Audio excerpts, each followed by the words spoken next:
investigador y profesor de Ingeniería Energética en la Universidad Rey Juan Carlos. Agradecemos por atender al programa Entre Focos y hoy empezamos el programa contigo y te queremos agradecer tu disposición porque es un proyecto que está emergiendo y por la verdad lo agradecemos por el contar contigo. Bueno, pues vamos a empezar y la primera pregunta que cae por su propio peso es ¿cómo ha afectado la guerra de Ucrania a la subida de los precios de los combustibles y la energía? ¿Y a qué se debe este incremento tan exponencial? Si nos lo puedes explicar también para que lo entienda un poco todo el mundo y la gente en general, porque hay a veces que puede haber un poco de confusión con este tema. Vale, pues a ver, el tema de los mercados, en este caso de los hidrocarburos, porque estamos hablando de energía y para que la gente se centre, pues sobre todo estamos hablando del que se llama gas natural, que de natural no tiene nada, y estamos hablando de petróleo, porque son principalmente las dos fuentes de energía, bueno, petróleo y todos sus derivados, que se han encarecido en los últimos tiempos. ¿Cuándo empieza esta escalada, sobre todo la del gas? Pues empieza en el verano de 2021, ya no el de 2022, el año pasado, sino el anterior, o sea, hace aproximadamente un año y medio. Y estábamos en un punto en el que no se sabía muy bien por qué estaban subiendo los precios, no había una causa clara. A veces esto pasa, bueno, pues como con todos los mercados cotizados, nadie sabe muy bien por qué una acción de repente sube mucho o quizás otra empieza a bajar, hasta que, bueno, pues ya vimos a principios del año 2022 cómo dio la cara ese problema, y ese problema era la inminente invasión rusa a Ucrania.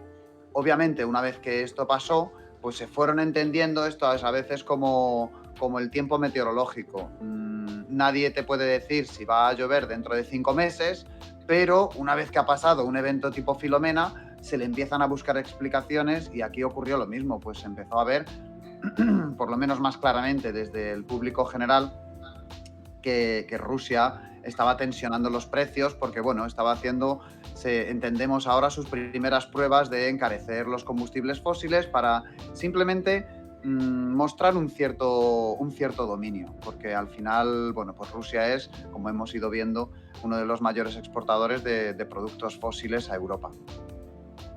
Hay algunos que hablan de que en realidad esta guerra es una guerra entre Estados Unidos y China y que el propósito es desgastar a Rusia por ser un aliado principal de China. Mi pregunta es si podemos esperar a futuro, por ejemplo, los próximos 20 o 10 años, con el tema este de los precios de los combustibles, una especie de guerra de desgaste entre el bloque asiático y el bloque de la OTAN, por llamarlo de alguna forma, es decir, entre la Unión Europea y Estados Unidos. Porque América Latina parece que de momento se mantiene bastante al margen. Ya, bueno, a ver, al final es que aquí hay hay muchas casuísticas y hay muchas variables a controlar. Obviamente, esa guerra comercial encubierta, bueno, o a veces no tan encubierta, ¿verdad? Con fenómenos como Huawei, pues vemos que entre el bloque mayoritario, que era Estados Unidos, el que nos proveía de todos, servicios tecnológicos y demás, y el bloque asiático, principalmente China, pues ha surgido efectivamente al final una tensión importante. ¿Por qué? Pues porque esto se ve muy, muy fácil en algunos mapas que comparan cuál era nuestro principal proveedor de productos y servicios hace 20 años y quién lo es ahora. Y en la mayoría de países del mundo, pues ha habido un cambio bastante importante desde Estados Unidos hasta China. Y ahora cualquier producto que pensemos de alta tecnología, bueno, pues de manera muy principal estamos obteniéndolo de China. ¿Habrá problemas a futuro? Desde luego. ¿Cuáles serán? Pues yo hoy me vais a perdonar, pero la bola de cristal no la he traído, porque podría incluso desembocar en una guerra entre dos bloques. Ojalá que no, y de momento no hay nada que parezca apuntar hasta este extremo, pero bueno, cualquier cosa podría surgir. Entre medias, pues entre medias estamos muchos actores, como por ejemplo la Unión Europea, que tiene muchísima capacidad tecnológica también, no para convertirse en un referente de producción como lo es China ahora mismo, o al menos no en todos los aspectos, pero sí para decidir hacer una apuesta importante, por ejemplo, ya que hablaremos luego de este tema, en energías renovables, ¿no? España fue uno de los mayores proveedores de paneles solares del mundo y perdimos esa posición. Europa debería hacer una apuesta clara por algún centro en algún país europeo que se vuelva a convertir, bueno, pues eso, en algún productor de todos los elementos de la cadena, no solo de producto terminado, sino de todos los elementos de la cadena de, por ejemplo, paneles solares que ya están siendo uno de los productos más demandados dentro de la tecnología energética. Respecto a las energías renovables, yo tengo una duda. Actualmente hay una odisea entre los vehículos eléctricos, de hidrógeno. ¿Qué opinión tienes al respecto? ¿Tú crees que el eléctrico puede gobernar el mercado o tendríamos que irnos a otra energía, como por ejemplo el hidrógeno? A ver, el eléctrico ya gobierna el mercado. Eso es así. De los miles, bueno, creo que este año 22 no tenemos todavía el dato, creo que estaba en torno a los 8 o 10 millones de coches eléctricos vendidos en todo el mundo. ¿Cuántos se han vendido de hidrógeno? En España, cada vez que salen las estadísticas, las del eléctrico es pobre y estamos en pocos miles al mes, pero es que de hidrógeno se cuentan con los dedos de una mano.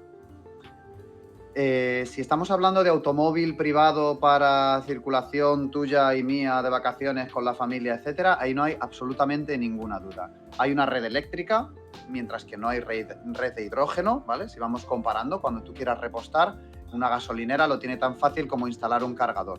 Le llega una corriente, pone un cargador de la potencia que sea y ya lo tiene ahí. Las baterías suponen algún paso menos en el almacenamiento de la energía. Vamos a pensar que si estoy generando energía eléctrica mediante cualquier fuente, ¿vale? Una hidroeléctrica. Esa electricidad llega a mi casa, por ejemplo, yo enchufo el coche y estoy almacenando energía en forma de energía química en la batería y después la libero directamente para dar electricidad y por tanto movimiento en un motor eléctrico. Si tengo que almacenarla en forma de hidrógeno, tengo que hacer un paso más. Normalmente el hidrógeno se va a sintetizar mediante electricidad. Se podría sintetizar también con procesos térmicos a alta temperatura, pero bueno, a día de hoy parece que los electrolizadores, estos generadores de hidrógeno a partir de electricidad, son la tecnología que más está despuntando. Por tanto, con la electricidad, en vez de almacenarla, tengo que sintetizar hidrógeno. El hidrógeno lo tengo que transportar y eso supone un problema. Por muchos casos por muchas cuestiones en las que tampoco voy a detallar, pero el hidrógeno es la molécula más pequeña que existe. Por tanto, se escapa fácilmente. Además, bueno, pues fragiliza las aleaciones y tiene una serie de problemas también para su almacenamiento, que tiene que ser a altas presiones o bien a temperaturas criogénicas, para luego volverlo a transportar al centro en el que yo lo pueda cargar. Es decir, si cualquiera de los que nos está escuchando tiene un vehículo eléctrico, su mayor problema para cargar el vehículo, si tiene un garaje propio, es llevar un cablecito desde el contador del garaje o desde el contador de su comunidad hasta su plaza de garaje.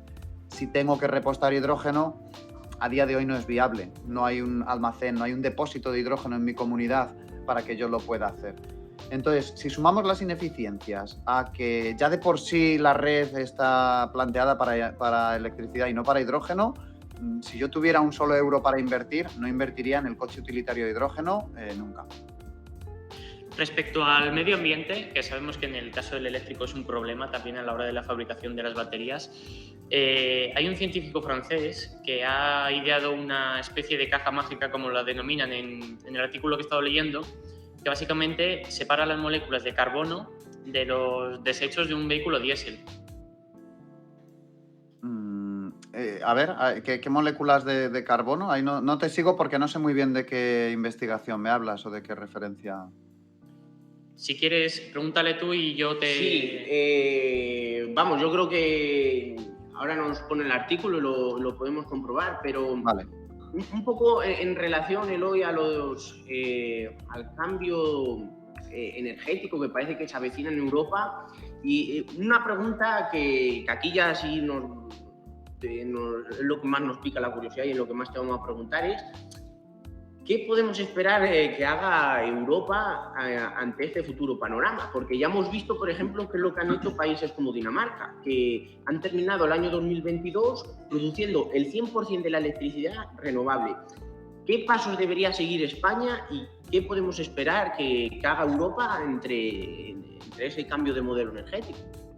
Vale, pues mira, Europa muchas veces se la acusa, y con toda la razón del mundo, de ir con un paso no tan ligero como necesitáramos, pero por ejemplo en este tema energético ha dado ya unos cuantos pasos y una vez que ha quedado claro que hay una guerra abierta, aunque no sea militar, entre Rusia y la Unión Europea por el tema de suministro de combustibles, pues la Unión Europea ha sacado unas cuantas directivas que van afianzando cada vez más los objetivos que teníamos, por ejemplo, de instalación de energías renovables.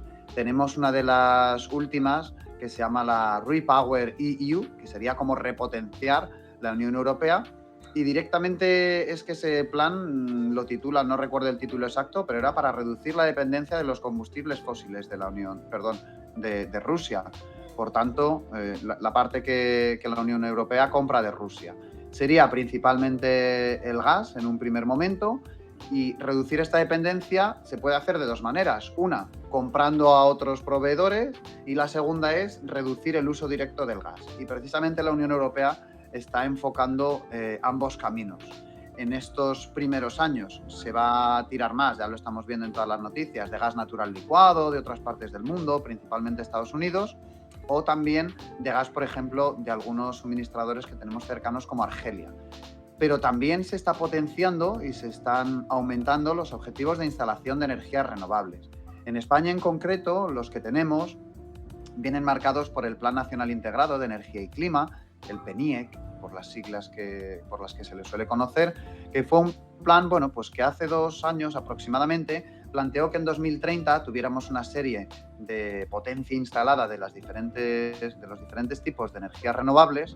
Bueno, lo marca para todas las energías, pero con mucho énfasis en las renovables. Y a día de hoy el gobierno está actualizando estos objetivos porque se ha visto que podemos ser más ambiciosos. En energías renovables, en cuanto pasan 2 o 3 años, muchas veces, y por suerte, las cosas cambian tanto en cuanto a capacidad de instalación, en cuanto a precios de instalaciones, que cuando antes te planteabas instalar 30 gigavatios de algo, pues ahora puedes decir, bueno, pues en vez de 30 me puedo plantear 50. Preguntaba qué podemos esperar a raíz de la construcción del corredor de hidrógeno en España, que une Portugal con España, con Francia. ¿Podemos esperar que España sea una primera, segunda, tercera, quinta potencia en hidrógeno verde en Europa? Vale, pues a ver, lo primero y lo concreto sobre este corredor de hidrógeno, bueno, la verdad es que hay que esperar a ver un poco qué es lo que nos va a deparar el futuro, porque yo cada vez que he oído hablar de estos planes, que si uno, que si otro, etcétera, al final los ves más como una estrategia de comunicación, de marketing, de empresa, de nación, que como una realidad. Por lo tanto, yo soy bastante escéptico. Desde luego, lo que sí que no haría sería poner todos los huevos, como se suele decir, en la cesta de convertirnos en un generador de hidrógeno a nivel europeo o a nivel mundial. Porque el hidrógeno va a ser parte de la solución, eso está claro. Parte de nuestros consumos energéticos van a venir del hidrógeno. Bueno, de hecho ya vienen. Necesitamos hidrógeno para sintetizar, por ejemplo, fertilizantes, para sintetizar metanol, que luego nos sirve para a su vez producir otras moléculas. Lo necesitan incluso en las refinerías, que a día de hoy, bueno, pues siguen haciendo una función porque no hemos sido capaces de desengancharnos del petróleo. Y por tanto, en mi opinión, que yo no soy un experto en hidrógeno, los principales usos que le deberemos de dar al hidrógeno que vamos a generar, porque efectivamente vamos a generar, deberían de ser los que ya tenemos. A día de hoy estamos cogiendo gas natural, metano, CH4, para generar ese H4 lo transformamos en H2, 2 moleculitas de H2 que es hidrógeno, pero nos sobra CO2 porque lo mezclamos con agua. En una reacción que se hace con vapor de agua nos sobra CO2. Es decir, que a día de hoy, para generar hidrógeno, que ya lo estamos generando, lo hacemos a través de gas fósil y por tanto estamos emitiendo CO2. Como dentro de 5 o 10 años nos va a sobrar bastante electricidad, porque esto está claro, podremos generar hidrógeno que se denomina verde, a partir de electricidad de origen renovable. ¿Tendremos suficiente como para cubrir nuestros usos y además vender? Pues yo no lo tengo muy claro. ¿Es obligatorio desde las lógicas del mercado cubrir primero los usos para luego vender? Pues es verdad que no es obligatorio, es lo que dice la lógica, pero si un generador de hidrógeno puede venderlo a Alemania porque se lo están pagando más caro que lo que me lo pagan en Almería, pues lógicamente se lo venderá a Alemania. Lo que tendremos que hacer, bueno, pues será mediante las distintas estrategias nacionales, pues potenciar también que nuestros usos locales y nacionales del hidrógeno, pues los empecemos a suplir con hidrógeno verde, y si nos empieza a sobrar, empezar a exportarlo. Desde luego, lo que comentan muchos, que si España se va a convertir en una colonia energética y demás, es una soberana estupidez, porque España de momento, sueña con convertirse en autosuficiente energéticamente. A día de hoy estamos generando, no a día de hoy, sino de media, en los últimos años estamos generando aproximadamente el 50% de nuestra electricidad de origen local, de origen renovable. El 50% de la electricidad, nos queda el otro 50%, pero es que nos quedan otros 3/4 partes de una tarta de la que solo una cuarta parte es la electricidad.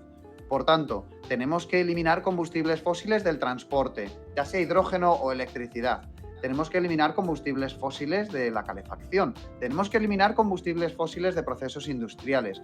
Y si hiciéramos todo eso, todavía tendríamos que generar más hidrógeno, en este caso, para exportar. Es decir, puede que sea un producto del que en una década o dos exportemos algo, pero dudo muchísimo que nos convirtamos en el productor de hidrógeno como lo somos ahora de aceite de oliva, por ejemplo, ¿no? O de vino, uno de los referentes mundiales. Yo lo dudo bastante. Sí, al fin y al cabo dependerá un poco del gobierno de turno o de quien esté mandando y quien dirige la economía del país. He encontrado el artículo del que te hablaba antes, lo llaman el Compact Carbon Catcher, ¿vale? Y según dice en el artículo, no explica básicamente cómo lo hace, pero habla de que rompe la molécula de CO2 y el oxígeno lo libera y el carbono lo deja dentro del recipiente. ¿Crees que esto es viable a nivel industrial? Bueno, pues yo he hecho una tesis doctoral en captura de CO2 y por tanto un poco sé de CO2, y te puedo decir que el CO2 es una molécula muy compleja de trabajar con ella, precisamente porque es muy inerte. Es una molécula a la que no le gusta reaccionar con nada. Ha alcanzado una estabilidad bastante grande. Coges carbono, ya en cualquiera de sus formas, incluso quemando una hoja de papel, coges oxígeno, tú eso lo quemas y te queda un residuo carbonoso que no ha sido capaz o inorgánico que no ha sido capaz de quemar, y te queda CO2 en el aire. Ese CO2 en el aire le cuesta muchísimo reaccionar. De hecho, en el aire tarda décadas en desaparecer de ahí por diferentes procesos. Bueno, habrá obviamente fotosintéticos, que son los que se nos vienen a la cabeza, pero luego hay procesos en reacción gas sólido con terreno o sobre todo oceánicos.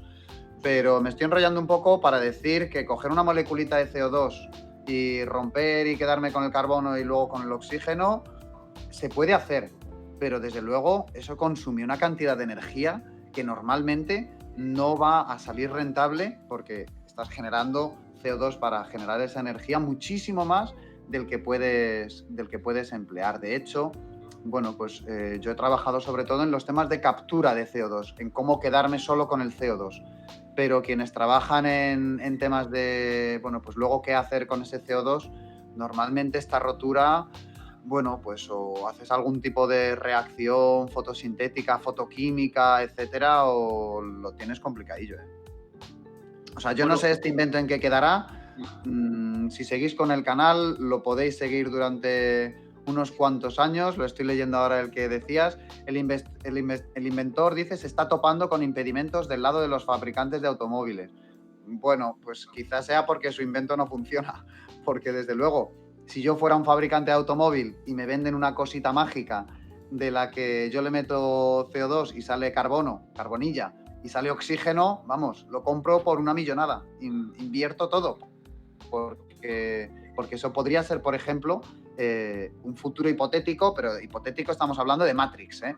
O sea, de algo que no va a pasar. De repente no emitieran CO2, ya solo nos quedaría el resto de basura que emiten, pero nos habríamos quitado una parte importantísima. Con lo cual yo esto lo veo más en el terreno del bluff que de la investigación real.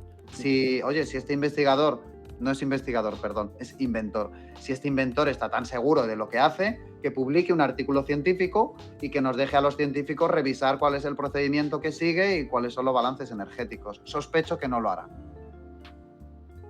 Bueno, Eloy, una de las cosas que queríamos comentar y que desde aquí estamos bastante preocupadas por ella es el tema del cambio climático. El 21 de diciembre del año pasado, de pronto se dice, ¿no? Hace 4 días, publicaste un tuit en el que decías: la sequía de este año es tan grave que necesitaremos 2 semanas de lluvias como la pasada para tener los embalses en la media de la última década. Es decir, aparentemente entre la crisis que estamos y la que parece que se nos viene encima, la poca lluvia y de alguna manera los fallos con la PAC en la Unión Europea, parece que los agricultores lo van a tener bastante difícil.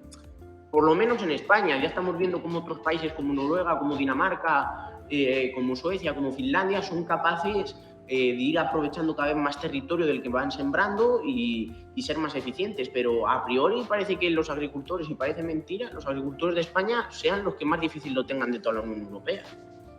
Los agricultores de España, efectivamente, y los países que están en nuestra latitud, Portugal, Italia, Grecia, cada vez lo van a tener más difíciles, y de hecho de algún cultivo estrella de España, como por ejemplo el vino, ya está habiendo muchas medidas de movimiento de zonas que antes no eran aptas para el vino, pues porque eran demasiado... Perdón, que no eran aptas para el vino, pues se están empezando a cultivar, y otras zonas de las que eran tradicionalmente, hablo de alguna región local, ¿no? De las que tradicionalmente ahí se daba muy bien la vid, pues está empezando a ser un clima demasiado árido y con condiciones demasiado desérticas como para que prospere una producción, vamos a decir, suficiente. De hecho, estamos viendo en el campo ya como muchos cultivos de secano, como por ejemplo el olivo, se están regando. No digo los intensivos que siempre han hecho, sino cultivos que los agricultores nunca han regado, han empezado a tener que regarlos. Y esto nos va dando pistas de qué es lo que va a pasar en los próximos años y en las próximas décadas. Desde luego el campo español pues se enfrenta a una desertificación progresiva que no nos va a ayudar para nada. Tendrán que reinventarse muchos de los cultivos y tendrán que irse transformando. Obviamente en los países nórdicos pues ocurre lo contrario. En Inglaterra, del cual antes hacían vinos, bueno, pues que tenían una calidad bastante mejorable, están empezando a tener, sigo con el tema de vinos porque es algo muy español también, ¿no? Pero están empezando a tener algunas cosechas y algunas bodegas que están empezando a hacer cosas bastante decentes. Bueno, es verdad que el cambio climático va a tener algunas consecuencias positivas. Como todo cambio tiene algo positivo, lo único que en este caso tiene muchísimas más negativas, y concretando a la zona mediterránea, en el cual está España, por supuesto, pues nos vamos a ver abocados a la mayoría de las consecuencias negativas de este proceso. Una de las cosas que te quería comentar es que, claro, la producción de energías renovables, y volviendo un poco a lo anterior, está bastante bien. Pero si desde algún modo, desde los mandatarios de la Unión Europea o de los propios países, como pueden ser los presidentes del gobierno y el gabinete del gobierno, no ponen políticas para que este gran porcentaje de energía renovable que pueda llegar a producir España se transforme en un precio más barato de la luz, del gas, la verdad es que no puede servir mucho. Y yo quería saber si nos podrías hacer un pequeño resumen o un pequeño breve paréntesis sobre cómo, en cuanto se ha topado el precio de gas, ha topado el precio del gas en España, ha caído el precio de la luz, y a día de hoy por lo menos se mantiene barato.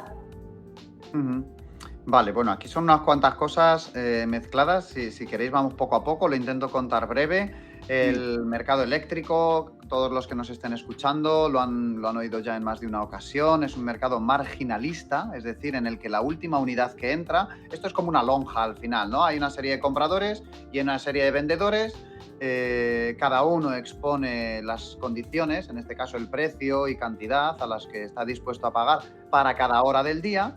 Y al final pues está el que más barato lo compra, el que más barato lo oferta, y también al contrario, ¿no? El que más caro está dispuesto a pagar la electricidad y el que más caro está dispuesto a generarla, o visto al revés, que si no se lo pagan a ese precio no lo genera.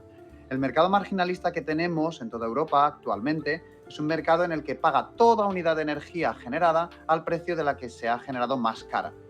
Esto, bueno, pues ha derivado en muchos ejemplos de, pues mismamente de lonja de pescado o de cualquier otro producto que nos queramos imaginar. La realidad es que es un procedimiento, a cualquiera que lo oiga lo va a ver claro, que no es el óptimo para captar los mejores precios para el consumidor. Es decir, no es el óptimo. También es cierto que en los últimos años, quitando el año 2022, pues este tipo de mercado ha arrojado unos precios para el consumidor que han sido, digamos, razonables. ¿Esto quiere decir que el modelo fuera bueno? Por supuesto que no. ¿Quiere decir que tengamos una alternativa clara de qué otro modelo implantar? Pues no está tan claro. No está tan claro. ¿Qué es lo que se ha hecho, por ejemplo, en el mercado ibérico, España-Portugal, con el tope al gas? Un parche. Es decir, como el gas es normalmente la unidad que entra más cara, la que marca ese precio de fijación, que luego se le paga a todos. Por poner un ejemplo, la fotovoltaica ofrece a 10 euros megavatio hora, la eólica a 15, la nuclear a 16, el carbón a no sé cuánto, tal, pero el gas, la última que ha entrado a 300, y esto ha ocurrido. Pues al que pidió 10 le pagan 300, al que pidió 15 le pagan 300, y todo esto entra dentro de lo que se llama unos beneficios caídos del cielo, es decir, unos beneficios que no se esperaban esos generadores de electricidad ni que necesitan para ser rentables, que lo estamos pagando entre todos. Por lo tanto, el parche ha sido decir, bueno, pues a ti, gas, te voy a marcar un precio máximo al que puedes ofertar. Puedes ofertar como máximo a 100. Me invento el número para que quede la cosa en comparación. Pero claro, por una parte, el gas dirá, no, pero es que el gas está más caro. Los ciclos combinados que queman gas para generar electricidad dirán, no, el gas está más caro, yo no puedo generar a 100, prefiero parar. Dirá, no, te lo voy a pagar a 300, pero 100 va a ser el máximo, que luego voy a hacer esa tabula rasa para pagar a todo el resto de generadores de electricidad. Por tanto, eso lo que ha hecho automáticamente ha sido que directamente el precio del pool, que se llama, caiga, sobre todo los días en los que más gas entra. Si prácticamente no entra nada de gas, pues casi no hay que hacer ningún ajuste en ese sentido. Y esa diferencia, ya que estamos, que hay que pagarle al gas, es lo que, bueno, pues se ha puesto un poco mal, en mi opinión, en la factura de la luz, porque se ha permitido que las empresas eléctricas nos pongan energía generada, electricidad, energía consumida, tantos kilovatios hora a este precio, tope al gas, Real Decreto no sé qué, /2022, otra cantidad. Y la gente muchas veces eso lo ha interpretado como que se le estaba cobrando un recargo, cuando en realidad era lo contrario. En vez de pagar 300, estás pagando 100 más 50, o quizás 100 más 100, porque muchas veces lo veíamos al doble, pero 100 más 100 es menos que 300. Esto, bueno, pues al final ha quedado un poquito raro, sobre todo porque ha sido dentro de una escalada de precios, en el que la gente decía, ya, pero es que mi factura es el doble que era el año pasado. Y es cierto, pero sería todavía más cara si no hubiera entrado ese tope al gas. Por lo tanto, bueno, una medida positiva, no deja de ser un parche, desaparecerá este año, sino en unos meses, si no hay una prórroga de este mecanismo. Y hasta ahí, pues más o menos entendido, ¿no? No sé si hay alguna duda. No, que va. Bien. ¿Sí? Que va. He ido un poquito rápido, pero si quieres ahora le damos la siguiente vuelta de tuerca. ¿Qué ocurre si yo introduzco más unidades de energía renovable, que normalmente es la más barata, a este sistema? Que le quito hueco al resto. De hecho, se le llama así, hueco térmico. Lo que no soy capaz de cubrir con generadores no térmicos, que no queman cosas, pues es el hueco térmico en el que tengo que quemar cosas. Si yo miro, por ejemplo, cuáles son las estadísticas de generación de electricidad en España, pues veo que hace unas décadas, por ejemplo, no me hace falta tampoco irme muchísimo más allá, en España estábamos generando electricidad, por ejemplo, en el año 2000, estábamos generando electricidad de origen fósil por encima del 50%. Estábamos en torno al 55% solo de origen fósil. A medida que han entrado energías renovables, en el año 2000 las renovables eran prácticamente despreciables, quitando la hidroeléctrica. Teníamos un 1 o un 2% de eólica y no teníamos prácticamente nada de solar. ¿Qué ha ocurrido en el 2021? Por no decir 2022, que los datos aún están un poco frescos. Pues que el hueco térmico ha sido de mucho menor, ha sido de en torno a un 27-30%. Es decir, hemos bajado del 50 al 30%. ¿Quién se ha comido ese hueco? Las energías renovables. porque obviamente un generador que pone un panel solar, que pone un molino eólico, pues al final está generando electricidad barata y que prefiere no guardársela, siempre la va a vender. De momento no hay almacenamiento, no hay mucho almacenamiento de manera local para los generadores. Por lo tanto, ¿qué es lo que ocurre? Pues que el precio de este sistema que hemos explicado va bajando, porque si dentro de los que ofertan cada vez hay más ofertas a la baja, pues este sistema cada vez va bajando más su precio. Y de hecho, hasta este agosto del 2021, cuando vimos los precios del año 2020, que fueron los más baratos de nuestra historia de electricidad, uno de los miedos que había dentro del sector, o por lo menos que comparto yo con algún otro analista del sector, era que el precio de la electricidad fuera excesivamente barata y que, por tanto, no quisiera nadie entrar a poner más energías renovables, ¿verdad? Si yo estoy generando a mediodía energía solar fotovoltaica y prácticamente ya me la están pagando a precio de saldo porque hay demasiada, ¿qué va a ocurrir dentro de 5 o 10 años? Pues que la gente va a dejar de invertir en esos mercados. Lo que ha pasado, por desgracia, ha sido lo contrario, porque esto tendría alguna solución, como desarrollar más rápido el almacenamiento local dentro de cada planta, unas baterías a 5 o 6 horas en los que simplemente yo ya no genero todo de 12 del mediodía a 4 de la tarde. Me lo guardo unas horitas y ya te lo genero de 9 a 10 de la noche, por ejemplo, que vuelve a haber ahí otro pico de consumo eléctrico. ¿Qué es lo que ha pasado? Todo lo contrario, porque como se dispararon los precios del gas, pues se disparó también el del mercado eléctrico y el año 2021 y después el año 2022 pues vimos precios al alza. Volviendo a tu pregunta inicial, ¿cómo pueden hacer los gobiernos, ya sean nacionales, regionales, locales, para favorecer esto? Pues dentro cada uno de la medida de sus posibilidades. Un gobierno local puede favorecer o puede dificultar la instalación de energías renovables. Un gobierno regional tiene mucha más mano. Toda instalación de menos de 50 megavatios va a pasar por instancias regionales. Si es de más de 50 megavatios, va a pasar por el ministerio. El autoconsumo, por ejemplo, del cual no hemos hablado, pero va a ser también uno de los grandes destacados, ya lo está siendo, de este último año 22, en cuanto tengamos algún dato, va a ser uno de las grandes entradas de potencia de generación eléctrica a la red española. Bueno, pues el autoconsumo se puede fomentar desde el gobierno o se puede dificultar desde un gobierno central, un ministerio. Pero de manera local también vemos ejemplos que son absurdos, en los que algún municipio puede poner trabas, totalmente estúpidas, como que no se vean los paneles solares desde la calle, sabes tú, como si a cualquiera le importara. Estoy hablando en un edificio normal, ¿no? Que no tenga ninguna consideración de ninguna protección histórica, cultural, etcétera. O un gobierno local también puede fomentar la instalación de energías renovables, en este caso autoconsumo, en su municipio. Y en cuanto al precio, pues ahí es un poco más complicado, porque cuando uno llega a ser ministro o uno llega a ser presidente del gobierno, se da cuenta de que hay muchas cosas que no puede cambiar, porque nos vienen de instancias superiores, en este caso de la Unión Europea. ¿Qué es lo que se puede hacer? Y yo creo que el gobierno actual lo está haciendo bastante bien, pues presionar a Europa para que tome medidas que sean beneficiosas para todos y no solo para algunos. Y no me enrollo más, porque creo que esta pregunta ya se ha alargado un poquito. Bueno, pues nada, Eloy Sanz, investigador y profesor de Ingeniería Energética en la Universidad Rey Juan Carlos. Te agradecemos mucho este rato y la charla. Esperamos volver a estar contigo en otro momento, pero por el momento nos han quedado bastante claras las cosas. Te lo agradecemos mucho. Muy bien, muchas gracias a vosotros. Muchas gracias a ti. Hasta luego. Hasta luego. Hasta luego.